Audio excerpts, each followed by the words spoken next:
Hi, this is Martin Compton, GLT. Just want to talk to you a little bit about how to get started with Mentimeter.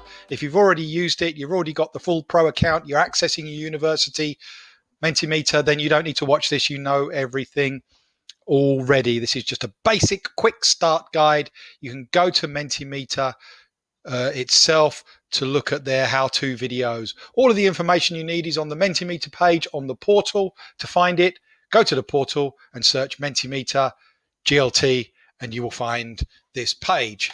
The first thing you'll find on there is the quick link to get you to your Mentimeter account every time you need to log on to it.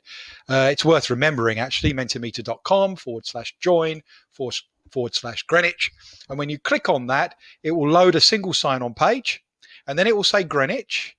And then it may take a little while for the wheels to turn, but eventually it will either give you a prompt to log into the portal, but if you've already been to the portal, you'll be logged in already. And then it will take you into your Mentimeter account as it's doing for me now. So as you can see on this screen here, I've got folders that I've set up and loads of presentations that I've made already. That's because I'm using it all the time. I can have a look in shared if I want to see what colleagues have been doing across the institution, but I'm just going to quickly show you how to set up a new presentation. I'm going to call this one Greenwich. So Mentimeter, as you probably know, if you've got this far, is a student or audience response system. It enables you to canvass views, opinions, levels of understanding, and so on, even questions from students either live or before or after a session asynchronously.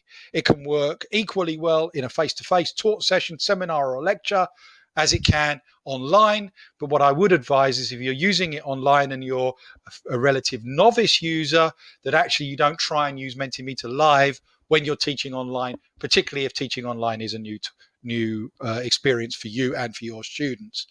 In that instance, I would say use it before the session or use it after the session. How do you determine whether it's going to run before and after? Well, it's all in the configuration option. So first of all, I have to decide what my content is going to look like, and then I can configure things. I should have thought of that. So I've got my first slide ready to go up here. I'm just going to have a quick heading here. That kind of makes sense, doesn't it? So I'm clicking on the heading side. I'm going to stick the title of my presentation in there. Better make sure that it's spelled correctly, and you'll notice that it does come with the spell checking option in there, which is great. And for my first level of interaction, I'm just going to have the thumbs up, thumbs down option. And now you can see I've got the option to add a new slide.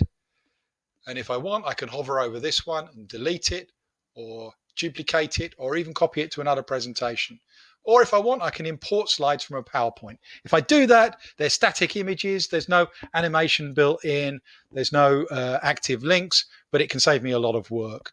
I can, of course, build slides in here that have animation and so on and so forth, so bulleted slides and what have you. I can do that. Actually, I've just decided I'm going to go back to this slide and change the type so that it can be an image slide. I want to see if there are any images, free images available. So I come here and it gives me the option of choosing from the image library. And if I do a search for Greenwich in there, I think you'll see, yep, there you go. There are some actual images of Greenwich in there. It's got a huge library of stuff in there, and that's actually really useful. So I'm putting that in instead. I've got some options to edit and what have you, but I think that looks quite nice. Or shall I have it as a background with Greenwich on the path? Yeah, I can still read that. I think that looks okay. I'm going to stick with that and now add my first interaction slide. So what I would say is if you're using this for the first time is read the guidance on preempting inappropriate use. The two questions you might want to avoid are the word cloud and the open-ended. All the rest of them are closed and they get quite sophisticated as you go. A lot of people get a lot out of using these. If you're using it online, you've got chat to perform this function. You've got discussion forums to do this kind of thing. So think about what the other questions can offer. I'm just going to show you how I might do a quick multiple choice question. So here I am. I click on multiple choice. I decide what my first question is going to be in this instance. And maybe in every instance, I should have something that's fairly easy going just to get people warmed up to the tool, particularly with first year undergraduates or new postgraduate students.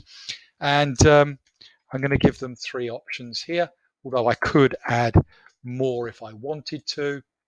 And there we go. So because this is a closed question and there is a correct answer, I have the option of showing that there is a correct answer. And in this case, I need to make sure that I've determined it. I could have it represented as a pie chart or a donut. And the dots one is great when you've got a big audience in a lecture hall and all of the votes are sort of flooding in. But actually, I'm just going to leave it like that. The final thing that I'm going to add to this mini presentation is a Q&A slide. For live presentations, I like the Q&A as a back channel on all slides. But for asynchronous presentations, if students have a question, it can be the last slide that they will see. So I just stick with the default there. When I'm ready to go, if I'm teaching live, I just simply click present, but it will take me to wherever I was at the beginning. So that's me right at the beginning now. And as you can see on the screen is an instruction for my students to go to menti.com. So I've just gone to menti.com on my device there, and I am going to put in the code that you can see at the top of the screen, 805451. The spaces are just to make it easier to read. And what you'll see is that students can see that version of the presentation on their devices. I've got control of their devices. So now I want them to start interacting. And as you can see, they can start doing that by giving me a little bit of positive or negative feedback. And the number of individual people clicking on that will tell me how many people have actually accessed the presentation. So that's a start. On my keyboard, I'm going to go to the next slide, which is the first question. And as you'll see on here, it's changed. And that now gives me the option to respond. And so when I get all of the responses in, they immediately come in. I can then wait until I've got sufficient amount in this case, to reveal the correct answer.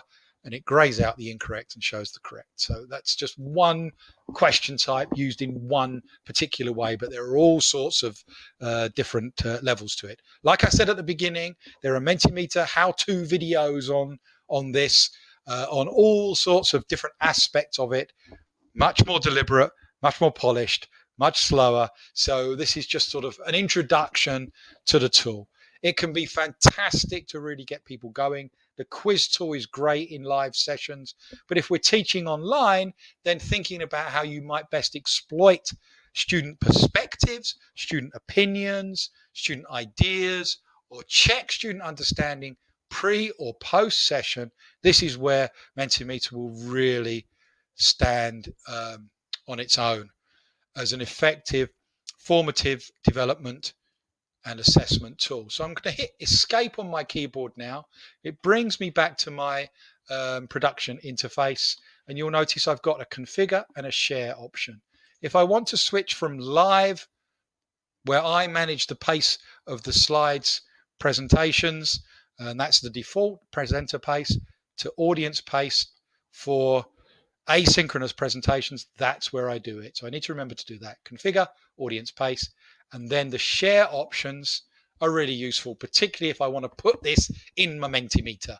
So this link here, like any link that you want students to engage with, that needs to be shared. So I can copy that, stick it in Mentimeter, in Moodle, or I can copy the QR code and put that on a slide or in a presentation or something, or again, I can put that in Moodle.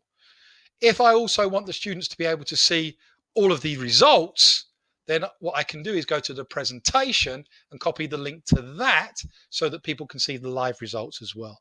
If I want to go to the next level, I can copy the embed code and put it in a label or a page. But the basic level is participation through that link, and then I might share the presentation back with the students in a live session, or later on in the week show the live results so that they're not influencing the student responses. All sorts of ways you can use it. It's very exciting. It's a great tool. It has its limitations, but by and large, it's magnificent for what it does and the ease with which you can create things, as I hope that I've just demonstrated right now. Okay, well, thank you for your attention. Good luck. All the best.